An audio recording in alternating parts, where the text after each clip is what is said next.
Hi, Monica Dina Hubbard's here of Whole Heart Energy Healing. Welcome to day 29 of your Stairway to Sovereignty Forgoing Fears for Freedom.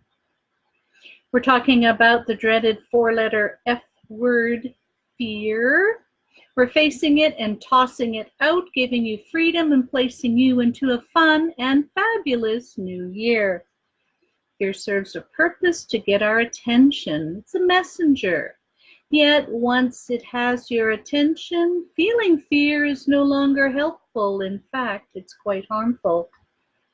It's now time to take action in a different direction instead of staying in its tight grip. We're taking on a challenge to recognize how fears and our thoughts, our ideas, our attitudes, and beliefs can negatively control how we think, act, and feel. In fact, we're going to make fear work for us instead of thinking it's against us. Instead of shooting the messenger, we're paying attention to the message so we can course correct and carry on.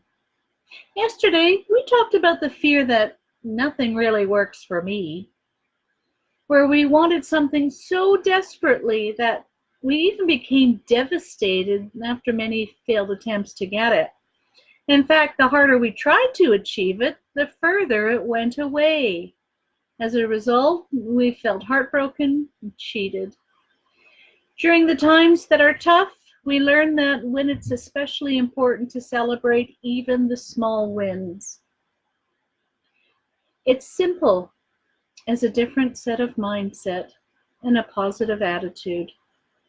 Once we believe that we deserve to succeed, that we can succeed, and that we will succeed, our lives can change. Helen Keller is said to say, optimism is the faith that leads to achievement. Nothing can be done without hope and confidence. Winston Churchill once said, a pessimist sees the difficulty in every opportunity. An optimist sees the opportunity in every difficulty. Psychology Today posts, optimism is an attitude that can positively affect a person's mental and physical health. Optimism can help reduce a person's stress and increase longevity. Today, if you have already figured it out, we're going to focus on using optimism to help us overcome fear in this episode called I Think I Can, I Think I Can. If you're unable to understand the cause of a problem, it's impossible to solve it, says Naoto Kan. In order to triumph over fear, we have to get to the root cause, or it's just going to come back bigger and bigger. Albert Einstein is noted for saying, you can't solve a problem at the same level of consciousness that created it. Most of our fears were created in the conscious mind, where we thought about it or talked about it. And since we created the fears at the conscious level, we're not going to truly be able to solve it at this level. Says Eleanor Roosevelt, you gain strength, courage, and confidence by every experience in which you really stop to look fear in the face. And Aristotle, he who has overcome his fears will truly be free. And that's the point of this series. One of the reasons I'm so successful at helping resolve my fears too, resolve many fears and phobias, is that I have a unique ability to help you to easily access your subconscious mind and find the root of your fears. You know, in today's civilization, that flight, fight, or freeze impulse that we have is happening all of the time, and it's damaging to people. Your well-being, your health, and indeed your very life seems to be bumping up against all sorts of fears and stressors on almost a daily basis. The kids, the cats, the canines, The work, the wash, the world at large all seem to play a part in it all. Just like a weed, you can't just mow over it or cut it down above the surface, as it will simply grow back. You have to get into the dirt and pull the whole root out. Perhaps you'll get a little dirt on your hands, but the end result is truly lovely, freeing up space for the beauty in life to flourish and thrive. Have you ever stopped to consider that you may be giving fear more energy than you're giving to yourself? Just what is your priority? Be realistic and at the same time optimistic helps you to be moving forward. Rather than fearing the future, have a plan to deal with things should they not turn out like you had hoped. Plan A doesn't work, have a plan B and a C at the ready. One of the things I noticed in my classroom of kiddies was an increase in giving up too quickly. Some kids wouldn't even draw a circle on a paper because they viewed it was not perfect enough. They would have given up the drawing lesson entirely had I not given them something circular to trace. Now, of course, I would be slower and slower to respond to their feelings of frustration as they could find a circular object themselves. They could ask a friend for help or take the plunge and draw a circle as best as they could. Eventually, they would be drawing all sorts of shapes on their own, realizing that I wasn't upset at them if their shapes weren't perfect.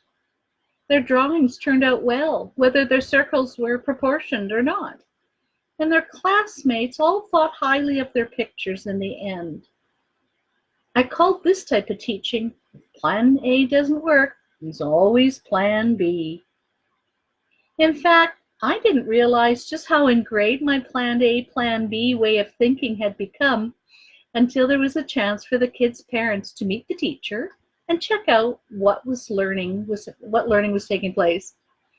Well, as luck would have it, I had a PowerPoint presentation at the ready to introduce myself and the work the kids were doing, and it failed to load.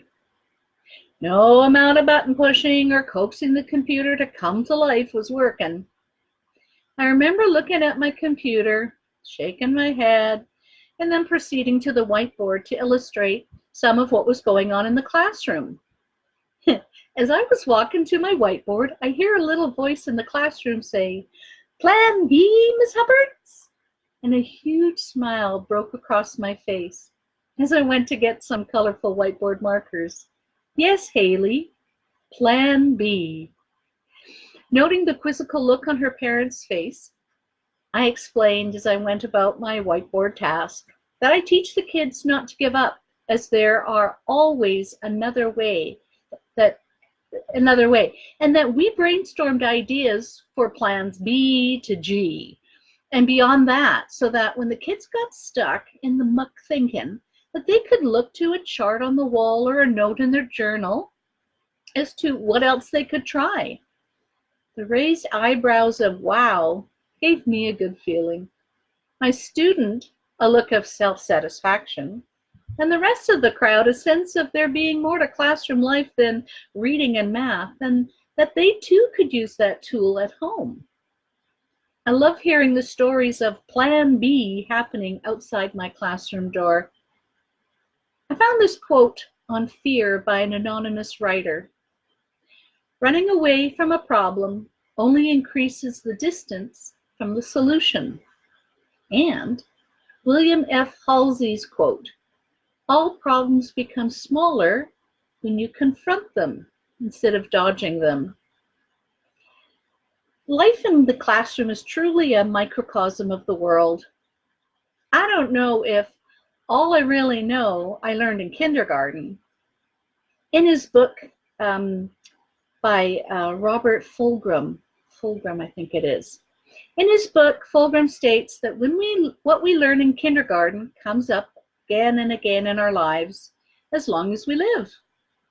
In far more complex, polysyllabic forms, to be sure. in lectures, encyclopedias, Bibles, company rules, courts of laws, sermons, and handbooks. Life will examine us continually to see if we understood and have practiced what we were taught that first year of school. Do you ever remember being taught to give up or to try again? Were you schooled to shrink or expand your horizons through exploration and new learning? Did you ever once hear a teacher say to you to give in to your fears? Or were you encouraged to try plan B, C, D, E, F, G, as there was a solution for your fear or your problem to be had? I love Albert Einstein quotes. To end this Facebook Live, I'd like to quote 2 more of his pearls of wisdom before I say goodnight. In the middle of difficulties lies opportunity. And it's not that I'm so smart, it's just that I stay with the problems longer. I love this guy. I love what he shares. Anyways, if you're still feeling overwhelmed by this type of fear, book a session with me, and together we'll kick your fear out on its rear with restorative techniques to help you heal. You deserve a more balanced, fear-free, and happier life. And I have courses that will make healing and achieving your goals faster, easier, and more efficient. Message me for more info. I hope that you're supported during this quest and can find someone to go along with you on your journey. Let's do this together. Together is better. Use the link below called Getting to Know You, and we'll explore what you want to achieve in life and move forward into a happier way of being. I'll post that in a couple of minutes. I'm going to be broadcasting on this topic of fear for 2 more days, and then I'm going to concentrate my efforts on providing wonderful insights and instruction on my new course called Whole Harmonized Healing. This will be the beta version, which will be available for a greatly reduced amount. Get yourself on the waiting list, and I'll message you in February about the details. Now, I've also just put on my website the prices, so you can check out, you can see what an awesome deal it is. Hey, and I'm also holding a contest with prizes of an hour of free healing for the top participants. No, it won't be the whole harmonized healing thing, because that's a little bit longer, but it will be an hour of concentrated healing on you. Who doesn't want to win prizes? Good luck. The link is there too. I'll be posting it. I'd love to hear your feedback, so comment or share this video to show that you care about the content. And you know, it also helps get more eyeballs on what I'm sharing out in the world. I could really use your help. If you would help me, please, I would really be appreciated. Share and hit love, or what was the other one? There's another one that you could do. Oh, wow is the other one. If you just hit like, it doesn't count so much in the Facebook stats anymore, and they won't promote it as well. So doing it with a love or a wow would be very much appreciated. So I'll be posting the thing for Whole Harmonized Healing, and I'll be posting also the link for the contest. So I'll get that out to you in just a moment. Today's challenge I posed earlier, it said to share a quote that involves the feeling of optimism in you. And I already had one friend respond to that. I thought what he wrote down was pretty cool. So I'm hoping that you can come up with some pearls of wisdom too, and we'll get that out into the Facebook world as well. So I think that's all I have to say. Hello, Diane. Nice that you joined. You'll have to hit replay so you can see the whole thing. So I think that's all I have to say then. So I'm going to sign off saying Monica Dina Hupperts of Whole Heart Energy Healing. This has been day 29 of your Stairway to Sovereignty, Forgoing Fears for Freedom. where I'm gifting you with a pertinent information so that you can get a new year, a new decade, and a new you off to a freeing and abundant new start. Cheers to your success, and I'll post those links in just a few minutes. Take care now. Bye-bye. Bye-bye.